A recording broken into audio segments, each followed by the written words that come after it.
हाँ क्यों आई थी यात्रा में? तो क्यों आई थी उनके साथ? इसका मैं नहीं उतारूंगी, तुम्हारे पे केस कर दूंगी। हाँ केस कर देना हम पे। छोड़ो छोड़ो, हटो, मैं हटो।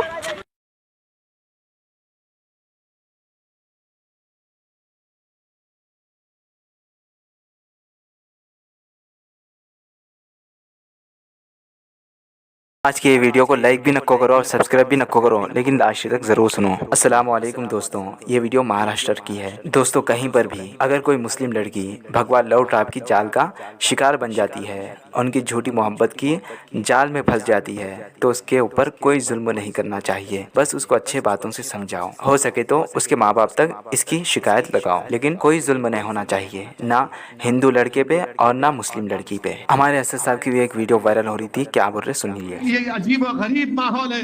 मोटरसाइकिल पर अगर तुम किसी एक बच्ची को देख लिए, कैसा बैठी उन्हें गलौज करकर उसको पूरा जलील बदनाम करते वीडियो बनाकर कि तू कैसा गई उस गैर कौम के बच्चे के साथ। मेरे भाई ये तरीका नहीं है। तुमको कानूनन सबसे पहले कोई इजाजत नहीं है किसी को रोकने की, और दूसरा ये सबसे गलत तरीका है। पाकिस्तानी मुस्लिम लड़कियों को पटाना है। मुस्लिम युवती के साथ शादी करेगा तो अखिल 2.5 लाख का चेक और 6 महीने। तो सबसे पहले हमें उनकी लड़कियों पे टारगेट करना होगा। जहां हम उनकी लड़कियों पे टारगेट करेंगे, अपने आप में साले कम। हमको मुसलमानों की 40 लाख लड़कियां चाहिए होगी, तब जाके हमारा लड़का लड़कियों का जो रेशो है वो सेट हो जाए। असद साहब बोल रहे हैं कि ऐसा रोकने का किसी को हक नहीं है, नहीं रोक सकते भाई। उनकी तंजीमा कितनी भी बड़े प्लानिंग कर लें दो, मुस्लिम लड़कियों को फंसा लें दो और उनके नौजवानों को 2.5 लाख रुपए भी दे लें दो। अपन को कोई हक नहीं है कि उन लड़कियों को इनके फ्रॉड से अलग कर सके। मैं नहीं बोल रहा हूँ ऐसा, हमारे सदर असद साहब बोल रहे थे, लेकिन आगे क्या बोल रहे हैं वो भी सुन लीजिए। मर्द लेकर गया तो तुम में हिम्मत नहीं है रोकने की, तुम में कोई हिम्मत नहीं, क्योंकि तुम्हारी मर्दानगी को ललकार रही है बच्ची, हो दूसरा मर्दानगी की ललकार रही नहीं है। तुम खामोश बैठते, भाई यार देखो लेके गया।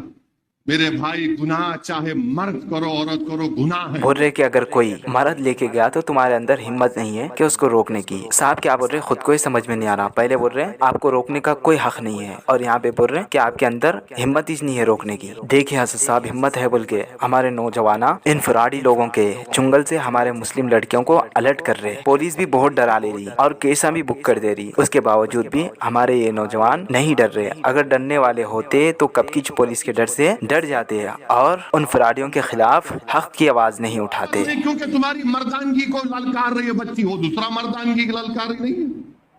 तुम खामोश बैठते, भाई यार देखो लेके गया। अरे यार वो यहाँ तो मर्दानगी की बात कर दिया असद साहब, तो समझ रहे ना क्या बोलना चाह रहे हैं। जिसके साथ लड़की है वो है असल मर्द। इस पे भी कुछ बात कर लेंगे अपन। क्या किसी की बहन बेटी को अपनी झूठी मोहब्बत में फंसा के, उसका इस्तेमाल करके, उसका यूज करके उसकी जिंदगी बर्बाद कर देने पर उसके लीडर उसको 2,50,000 रुपए भी दे देते, 2.5 लाख का चेक। और वो लड़का जो कि मुस्लिम बच्ची को फंसा रहा, वो तो आयश कर लेता इन पैसों से। मुस्लिम लड़की को बर्बाद करने पर और उसकी इज्जत लूटने पर इसको 2.5 लाख रुपए भी मिल रहे हैं। क्या ये मर्दानगी है? बिल्कुल भी नहीं होती। जो नौजवाना इस गलीज कामों से, हराम कामों से दूर रहते, हर एक नौजवान की ख्वाहिश रहती भाई एक लड़की उससे पटे, उससे बात करना चाहता है ये भी, लेकिन अल्लाह रसूल के खातिर इस हराम कामों को छोड़ देता, किसी नामहरम से बात नहीं करता। ऐसा नहीं कि नौजवान ने होता, नौजवान भी है, स्मार्ट भी है, चाहे तो ये भी लड़कियों को अपनी मोहब्बत में फंसा सकता, लेकिन फिर भी नामहरम से दूर रहता। तो ऐसे नौजवान बच्चे, ऐसे नौजवान असल मर्द है। हम जो बोल रहे हैं ना भाई भगवा लव ट्रैप, इसके अंदर कैसा बोले तो कुछ लोग ये साजिश कर रहे, प्लानिंग कर रहे कि मुस्लिम लड़कियों को